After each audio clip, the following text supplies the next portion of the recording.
Hello mga kaboys.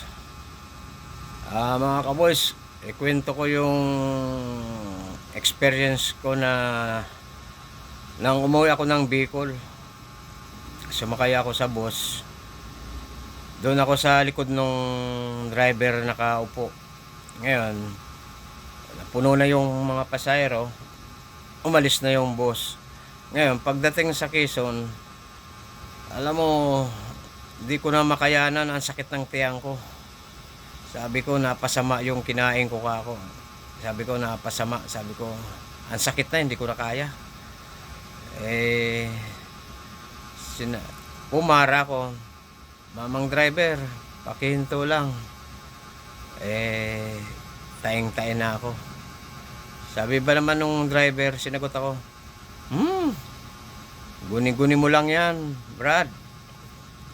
Ito na. Tuloy-tuloy yung biyahe. Panay lubak pa naman doon sa sa Quezon. Natatagtag yung upo ko. Hindi ko na kaya. Sabi ko, mamang driver, hinto mo naman. Taing-taing na talaga ako. Sinabi ulit, guni-guni mo lang yan, Brad. Alam mo, grabe yung niya, hindi ako hininto ng driver.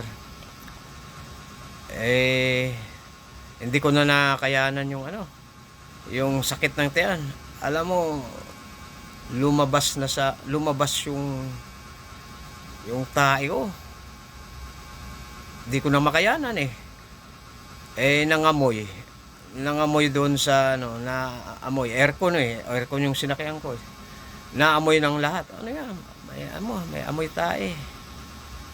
Sabi nung driver, Brad, tumai ka na ata, sabi sa akin. Sinagot ko naman, guni-guni mo lang yan. Yun, mga kaboys, bumawi ako.